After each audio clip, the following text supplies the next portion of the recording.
Hello guys, welcome to our channel software husband versus digital wife. ఈరోజు అయితే మేము వరంగల్లో చూసిన ఇంకొక గొప్ప చరిత్ర కలిగిన ప్లేస్కి అయితే మిమ్మల్ని అయితే తీసుకెళ్ళబోతున్నాను. ఈ వీడియోని అయితే చివరి వరకు చూడండి. ఆ గుడి యొక్క గొప్పతనాన్ని మీరు వింటే నిజంగా అయితే ఆశ్చర్యపోతారు. మేమైతే ఇక్కడ ఉన్న షాప్స్ని అయితే చూసుకుంటూ అలా ముందుకైతే వెళ్ళాం. దీంట్లో హ్యాండ్మేడ్ వస్తువులు అయితే చాలా ఉన్నాయి. మేమైతే వాటిని అంతా చూసుకుంటూ అలా గుడి దగ్గరికి అయితే వెళ్ళాము. మనం వెళ్ళబోతుంది రామప్ప టెంపుల్. మన 2 తెలుగు స్టేట్స్లో యునెస్కో వరల్డ్ హెరిటేజ్ గుర్తింపబడిన ఏకైక టెంపులే ఈ రామప్ప టెంపుల్. సో చూశారు కదా, ఈ గార్డెన్ అయ్యి ఎంత బాగున్నదో. ఈ కనిపించే దేవాలయాన్ని రుద్రేశ్వర దేవాలయం అని కూడా అంటారు. ఎందుకంటే ఇక్కడ శివుడు రుద్రేశ్వరుడు అనే రూపంలో ఇక్కడ కొలువై ఉన్నాడు కాబట్టి, శివుడు రుద్రేశ్వరుడిగా పూజలు అందుకుంటున్నాడు కాబట్టి దీన్ని రుద్రేశ్వర దేవాలయం అని కూడా పిలుస్తారు. ఇది తెలంగాణలోని ములుగు పాలంపేటలో ఉంది. ఇది అయితే హైదరాబాద్కి 200 కిలోమీటర్స్ అండ్ వరంగల్కి అయితే 17 కిలోమీటర్స్లో ఉన్నది. చూస్తున్నారు కదా ఈ ఇదైతే మొత్తం 14 ఏకర్స్లో అయితే ఉంది ఈ టెంపుల్.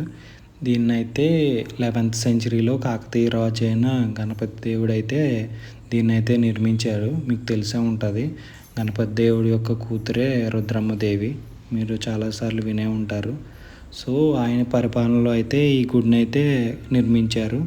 సో ఈ గుడిని నిర్మించిన వ్యక్తి ఎవరంటే, డిజైన్ చేసిన ఆయన, ఇది మొత్తం చెక్కిన ఆయన అయితే రామప్ప అనే ఒక శిల్పి. సో ఆయన పేరే దీనికి పెట్టారు కాబట్టి రామప్ప టెంపుల్ అని దీనికి పేరైతే పెట్టారు. సో ఇలా ఫస్ట్ టైము ఇలాంటి శిల్పి యొక్క పేరు ఆ గుడికి పెట్టడం అన్నది ఫస్ట్ టైము. అండ్ వరల్డ్లో కూడా ఎక్కడ అలా పెట్టలేదు. అండ్ ఈ గుడిలో చూస్తున్నారు కదా, ఈ స్తంభాలు అలా అయితే చాలా పురాతనమైనవి. అండ్ ఒక్కొక్క స్తంభానికి ఒక్కొక్క విశిష్టత అయితే ఉన్నది. అండ్ ఇక్కడ ఎర్త్ క్వేక్స్ తట్టుకునే సిస్టంతో అయితే ఈ స్తంభాలను అయితే నిర్మించారు. కింద అయితే ఇక్కడ కనిపిస్తున్న నంది అయితే ఇటు చూసినా మన వైపే చూస్తున్నట్టు అయితే ఉంటుంది. మిగతా గుళ్ళతో పోలిస్తే ఇది అయితే వేరేగా నిర్మించారు. అండ్ ఇక్కడ వచ్చేసరికి ఇవి ఉన్నాయి కదా, ఈ చెక్కడాలు అయితే పైన కనిపిస్తున్న బొమ్మలు అయితే ఒక్కొక్కటి ఒక్కో విధంగా అవి దర్శనం అయితే ఇస్తాయి. అండ్ ప్రతిదానికి కూడా ఒక్కొక్క ప్రత్యేకత అయితే ఉన్నది. అండ్ ఇక్కడ కనిపిస్తున్నాయి కదా ఈ ఏనుగులు అయితే 526 అయితే ఉన్నాయి. ఎందుకంటే ఈ ఎలిఫెంట్స్ అన్నవి ఆ గుడి కట్టే నిర్మాణంలో వీటి పాత్ర చాలా ఉన్నదని తెలియడానికి అప్పుడు వాళ్ళు అలా ఎలిఫెంట్స్ని అయితే వేశారు. మొత్తం 526 ఉంటాయి. అండ్ ఇక్కడైతే ప్రతిదానికి వాళ్ళైతే ఎలా ఉన్నది గుడి నిర్మాణం ఏంటి అని ప్రతిదీ ఇక్కడైతే మనకి డీటెయిల్డ్గా ఇచ్చారు. అండ్ కొన్ని చిన్న చిన్నవి కూడా కొన్ని కూలిపోయినవి అవైతే మళ్ళీ నిర్మించడానికి పక్కన అయితే చేస్తున్నారు. అవైతే పక్కన పెట్టేశారు.